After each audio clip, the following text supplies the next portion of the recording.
इस गहन चर्चा में स्वागत है। आज हम हिंदू चिंतन परंपरा की एक बहुत ही दिलचस्प और गहरी अवधारणा पर बात करने वाले हैं। यह है 4 युगों का सिद्धांत। जी। हमारे पास जो स्रोत सामग्री है, मतलब पुराणों और महाभारत जैसे प्राचीन ग्रंथों से, वो हमें ये समझने में मदद करेगी कि आखिर ये 4 युग, सतयुग, त्रेता युग, द्वापर युग और कलयुग, यही 4 क्यों हैं? इनका असल मतलब क्या है और ये बार बार क्यों आते जाते रहते हैं? तो आज का लक्ष्य यही है कि इन स्रोतों के आधार पर इन युगों की उत्पत्ति, उनके अर्थ और उनके चक्रीय स्वभाव को समझें। बिल्कुल। और ये समझना बहुत जरूरी है कि ये सिर्फ कोई पुराना कैलेंडर या टाइम कीपिंग का तरीका नहीं है। अच्छा। जी हाँ, ये हिंदू विचारधारा में समय को, सृष्टि को, यहाँ तक कि नैतिकता को देखने का एक बुनियादी ढांचा है।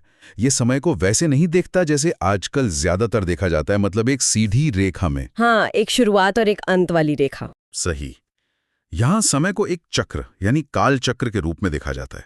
ये है सृष्टि यानी बनना, पालन यानी बने रहना और संहार यानी नष्ट होना। इसका एक लगातार चलने वाला, कभी न खत्म होने वाला सिलसिला। तो चलिए इस कालचक्र के रहस्य को थोड़ा और खोलते हैं।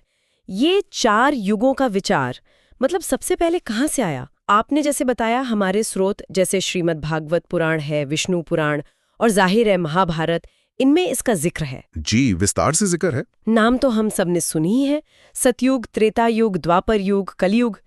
लेकिन ये सिर्फ नाम नहीं है, ये पूरे कालखंड है जिनकी अपनी अपनी खासियतें हैं। आपने कालचक्र की बात की, ये बनने, बने रहने, बिगड़ने का न रुकने वाला चक्र।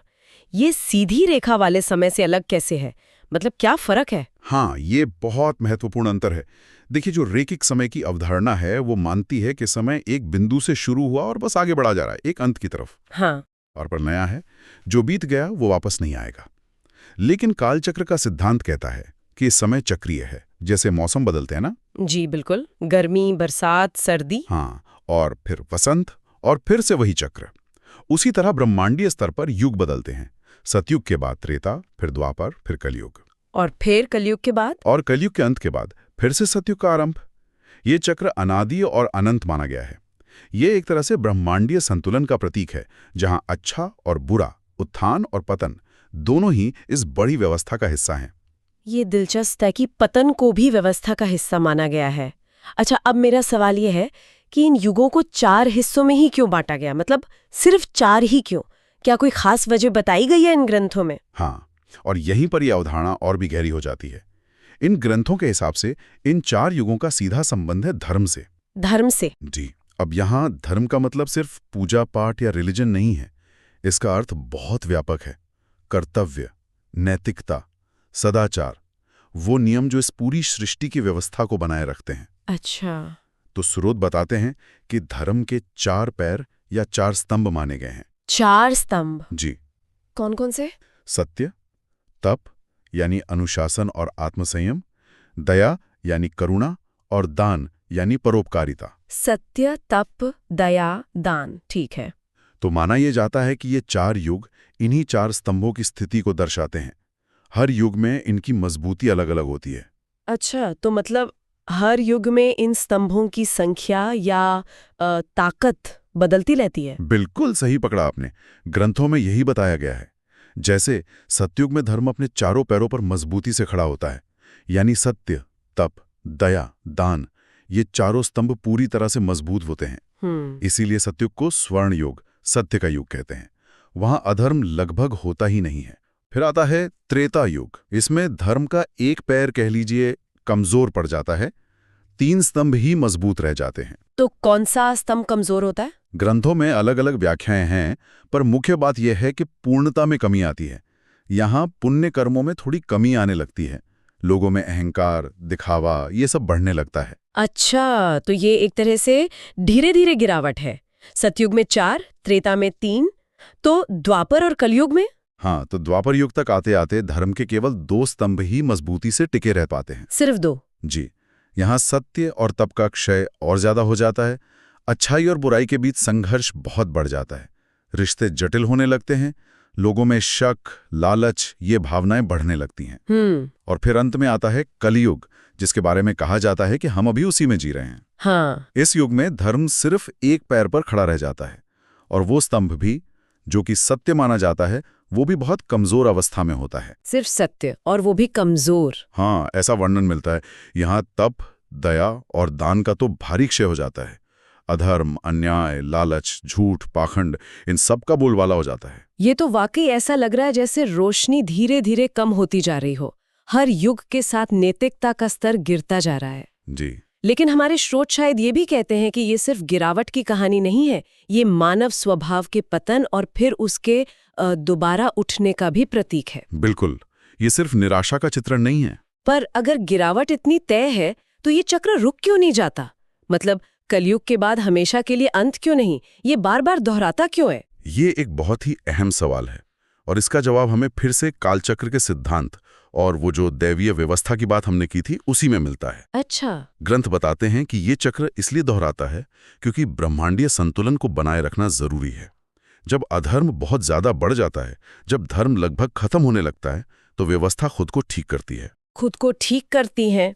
कैसे? इसमें दैवीय हस्तक्षेप की भूमिका मानी गई है, खास तौर पर भगवान विष्णु के अवतारों की। हाँ, अवतार। मुझे गीता का वो श्लोक याद आ रहा है, यदा यदा ही धर्मस्य ग्लानिर्भवति भारत अभ्युत्थानम अधर्मस्य तदात्मानं सृजाम्यहम्। बिल्कुल सही। हाँ, जिसका मतलब है कि जब जब धर्म की हानि होती है और अधर्म बढ़ता है, तब तब मैं, मतलब ईश्वर, धर्म की रक्षा के लिए और दुष्टों के विनाश के लिए खुद को प्रकट करता हूं। तो ये अवतार इसी चक्र को जारी रखने के लिए आते हैं। आप बिल्कुल सही समझ रहे हैं। इन ग्रंथों की व्याख्या यही है कि अवतार सिर्फ कोई अचानक होने वाली चमत्कारी घटनाएं नहीं है, वे इस चक्रीय व्यवस्था का एक जरूरी अभिन्न हिस्सा हैं।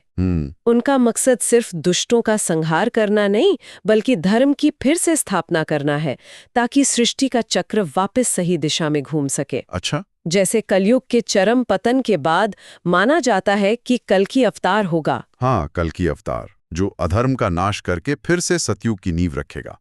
तो ये पतन के अंधेरे में भी एक उम्मीद की किरण है कि अंत में संतुलन लौटेगा, और ये चक्र अनंत काल तक चलता रहेगा, जैसे रात के बाद सुबह आती ही है। ये ब्रह्मांड का एक तरह से सेल्फ करेक्शन मैकेनिज्म है। ये समझना कि अवतार इस पूरी बड़ी व्यवस्था का हिस्सा है, ये उन्हें एक अलग ही नजरिए से देखने में मदद करता है। जी। लेकिन फिर वही सवाल मेरे मन में घूम रहा है जिस पर हमारे स्रोत भी जोर देते हैं। ठीक 4 ही युग क्यों? ये नंबर 4 इतना खास क्यों है? 3 क्यों नहीं? 5 क्यों नहीं? क्या इसका भी धर्म के स्तंभों से ही लेना देना है? हाँ, स्रोत सीधे तौर पर इसी तरफ इशारा करते हैं। जैसा हमने पहले बात की, धर्म के 4 स्तंभ माने गए हैं: सत्य, तप, दया, दान। हाँ। तो संख्या 4 इन बुनियादी नैतिक सिद्धांतों का प्रतिनिधित्व करती है। इसके अलावा कुछ व्याख्याएं इसे मानव चेतना के 4 स्तरों से भी जोड़ती हैं, हालांकि स्रोत इस पर बहुत विस्तार से नहीं जाते। मूल विचार यह है कि 4 की संख्या एक पूर्णता का, एक संतुलन का प्रतीक है। जैसे किसी चौकोर चीज के 4 कोने होते हैं जो उसे स्थिरता देते हैं। सही कहा। अगर 3 युग होते तो शायद गिरावट पूरी ना होती या संतुलन अधूरा रहता। 5 होते तो शायद चक्र का वो सामंजस्य बिगड़ जाता। 4 युग मिलकर एक पूरा चक्र बनाते हैं: उठना, स्थिर रहना, धीरे धीरे गिरना और पूरी तरह गिरना, जिसके बाद फिर से उठना। ये प्रकृति के 4 मौसमों जैसा संतुलन है ना? हाँ, ये बात तो है। तो ये संख्या 4 सिर्फ एक गिनती नहीं, बल्कि इस पूरे ढांचे की स्थिरता और पूर्णता के लिए जरूरी है। ये सुनने में बहुत व्यवस्थित और सिमेट्रिकल सा लगता है। बिल्कुल। ये वाकई दिलचस्प है कि कैसे एक संख्या को इतना गहरा मतलब दिया गया है। अच्छा, अब आपने समय की चक्रीय प्रकृति की बात की, लेकिन इन युगों की लंबाई कितनी मानी गई है? क्योंकि मैंने जो सुना है वो आंकड़े तो मतलब होश उड़ाने वाले हैं। हाँ, आंकड़े वाकई चौंकाने वाले हैं, और वो हमें याद दिलाते हैं कि हम इंसानों की जिंदगी की तुलना में ये ब्रह्मांडीय समय कितना विशाल है। पुराणों और दूसरे ग्रंथों में जो वर्णन है उसके अनुसार युगों की अवधि कुछ इस तरह है। बताइए। सतयुग है 17,28,000 दिव्य वर्ष, 17,28,000 साल। जी। फिर त्रेता युग है 12,96,000 वर्ष, 12,96,000। जी। द्वापर युग है 8,64,000 वर्ष, 8,64,000। और कलयुग है 4,32,000 वर्ष, 4,32,000 साल।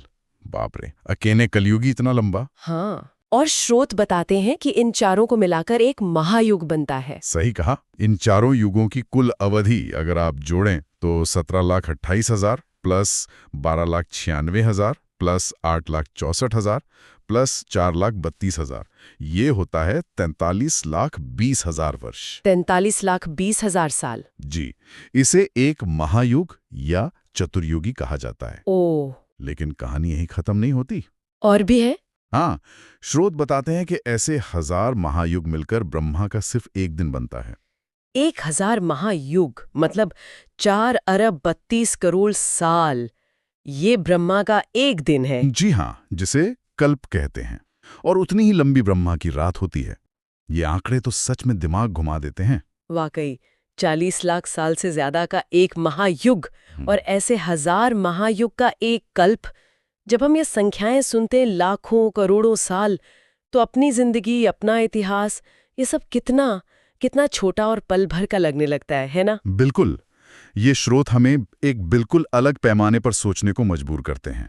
लेकिन एक सवाल उठता है मेरे मन में, क्या इन संख्याओं को एकदम लिटरल मतलब शब्दशः लेना चाहिए या इनका कोई गहरा सिंबॉलिक मतलब भी है? क्योंकि ये अवधि इतनी ज्यादा है कि इसे समझना भी मुश्किल है। हाँ, ये एक बहुत ही जायज सवाल है और इस पर अलग-अलग मत हैं। पारंपरिक रूप से कई लोग इन्हें शब्दशः ही मानते हैं। ये ब्रह्मांड के विशाल कालखंडों को दर्शाते हैं।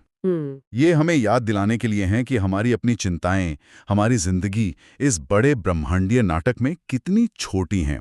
ये हमारे अहंकार को कम करने और एक बड़ी तस्वीर देखने में मदद करते हैं। सही बात है। दूसरी तरफ कुछ आधुनिक विचारक या दार्शनिक इन्हें प्रतीकात्मक भी मानते हैं कि ये सिर्फ समय की लंबाई नहीं बल्कि नैतिक और आध्यात्मिक गिरावट की गहराई और फिर वापस उठने के लिए जो विशाल समय लगता है उसको दर्शाते हैं। अच्छा, जरूरी बात शायद ये आंकड़े रटना नहीं बल्कि उस विशाल पैमाने और उस चक्रीय प्रकृति को समझना है जिस पर यह पूरी अवधारणा टिकी है। ये हमें सृष्टि की भव्यता और उसमें हमारे स्थान के बारे में विनम्रता से सोचने को कहती है। हाँ, ये नजरिया इसे थोड़ा और समझने लायक बनाता है। अच्छा, इस ब्रह्मांडीय समय से हटकर क्या इन युगों का कोई व्यक्तिगत या मनोवैज्ञानिक पहलू भी है, जैसा कि कुछ स्रोत इशारा करते हैं? क्या ये सिर्फ बाहरी दुनिया के बदलाव हैं या हमारे अंदर भी कुछ दिखाते हैं? हाँ, और यहीं ये अवधारणा हमारे रोजमर्रा के जीवन और हमारे अंदर के अनुभव के और भी करीब आ जाती है।